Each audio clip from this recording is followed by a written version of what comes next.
Ladies and gentlemen, your favorite white colonizer coming to you live from the United States of America. I'm Tal, the Traveling Clat. You guys asked for funnier videos. Let's take a look at this hilarious video I found on the internet the other day.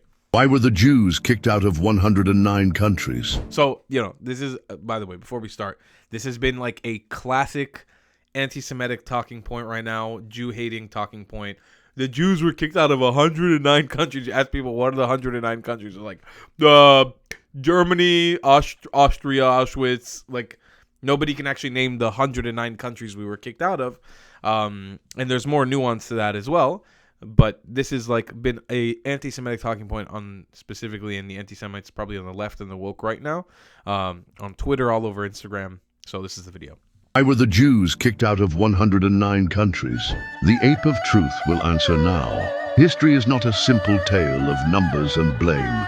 It is a layered tapestry of power, fear, and misunderstanding.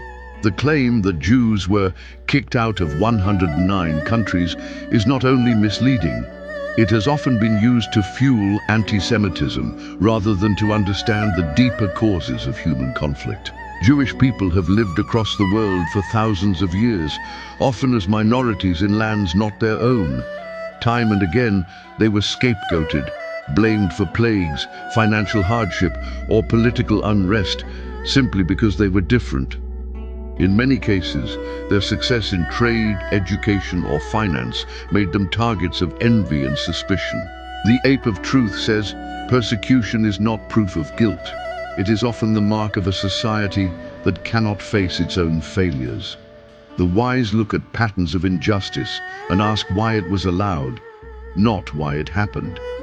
To study this history is not to condemn a people, but to understand the cost of fear, silence, and the failure to see one another as fully human. Ask me another question.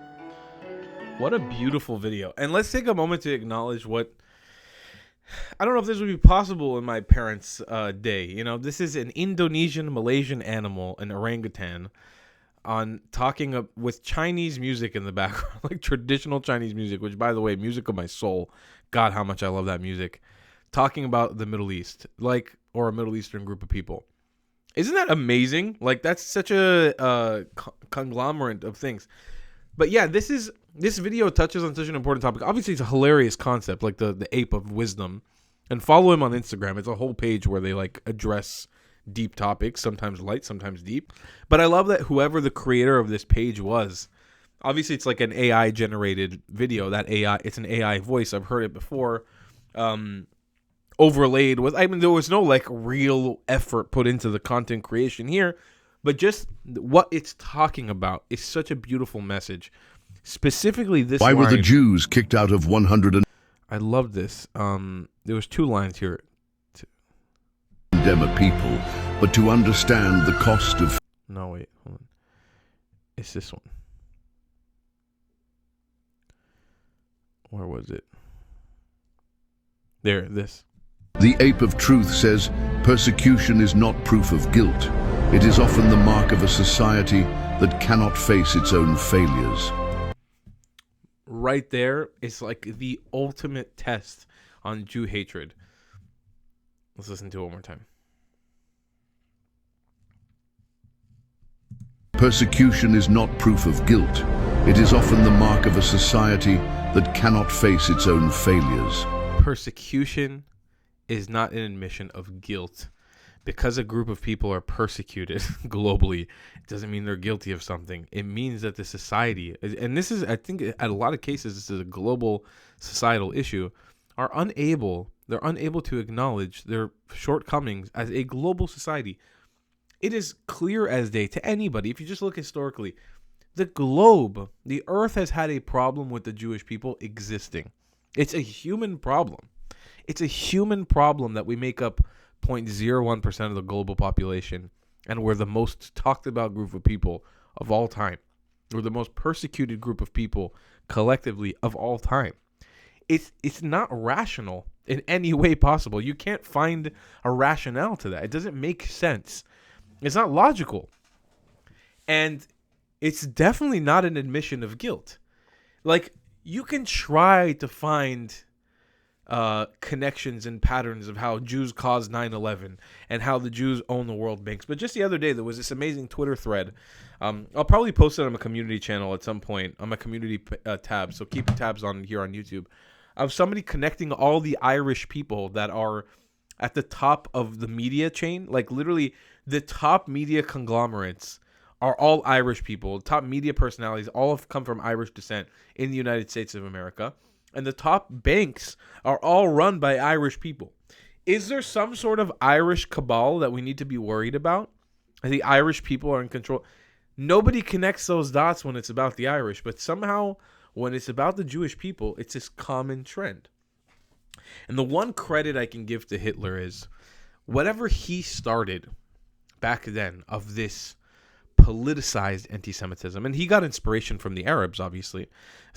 Hitler did study the Arab anti-Semitic or the Arab anti-Semitism and got very inspired from it, and he actually collaborated with Arab anti-Semites to persecute Jews in the Middle East, like my family, who was kicked out of their homes in Iraq because of Hitler, who collaborated with the Grand Mufti of Jerusalem, a Palestinian, who then helped translate Mein Kampf into the Iraqi literary sphere, who got my family kicked out of Iraq. But all that on the side, what Hitler established in the 1930s and 40s in Germany is a movement of politicized anti-Semitism that has such mass appeal even today. It's sometimes mind-boggling of how much people love Hitler's version of anti-Semitism. There are so many ways to express yourself as an anti-Semite and to express yourself as a Jew hater. But it's really fascinating how specifically Hitler's dogma on this was so powerful that it transcends decades of time. I mean, we're nearing 100 years after the death of Hitler. But what he created at a time when there was no internet, at a time when there was no social media, just from old speeches, books, writings, and scraggly audio files that have been able to be translated into the modern day, has such mass appeal in the world populace today. It's truly fascinating what he was able to create back then. And as a Jewish person, you have to sit here and wonder, what was that X factor that he was able to bring to the table to propagate? And he obviously spoke about this often, that Jews are kicked out of every country they go to.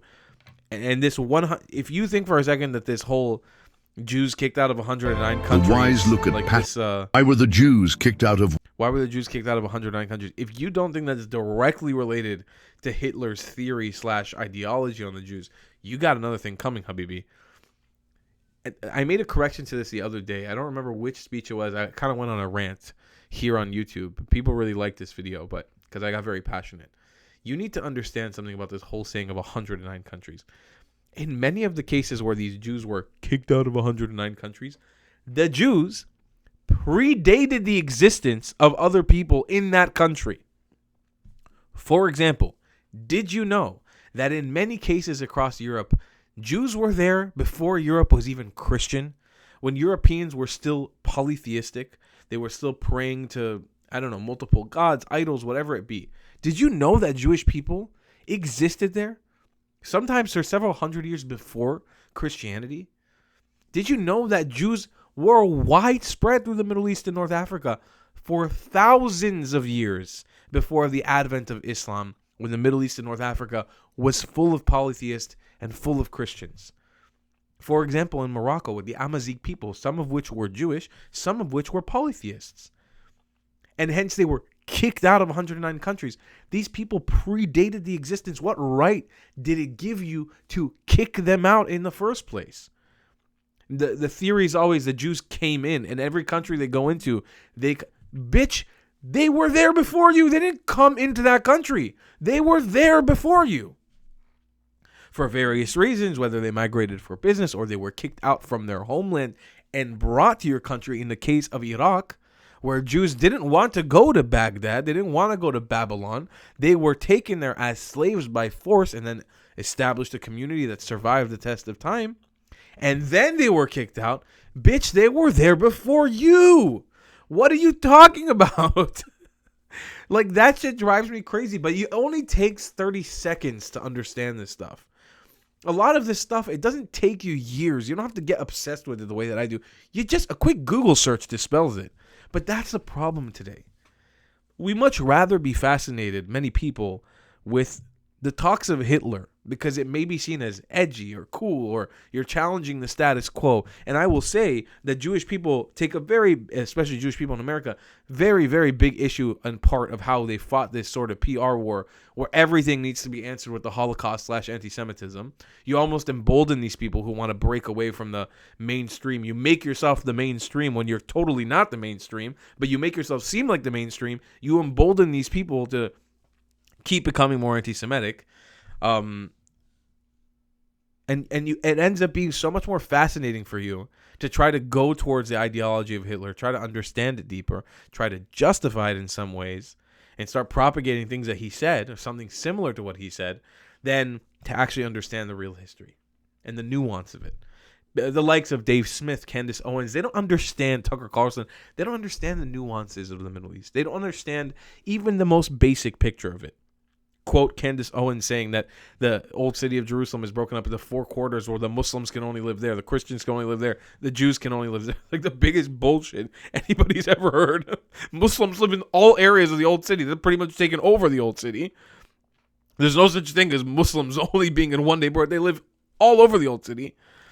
Yet somehow we have geniuses like the likes of Candace Owens who can somehow propagate these conspiracy theories. I know this is kind of a funny video, but I had a lot to say about it, and I really appreciate this wisdom ape. So go follow him on Instagram, and I will see you guys in the next one. I love you a long time. Buy some merchandise. Support the channel. Bye, class. If you believe in my content and want to support me, just know your help is needed. There's a bunch of great ways to support me, being PayPal, Buy Me a Coffee, or joining my Patreon community down below. Patreon is the best way to support my channel, and you'll get a bunch of cool perks depending on what tier you join. Another great way to support me is by buying my merchandise on thetravelingclat.com. I regularly drop new merch designs like this beautiful hat or this amazing shirt, where you can support the channel and get something cool for yourself. I also have an amazing Discord community with people from all over the world. Thank you so much for your support.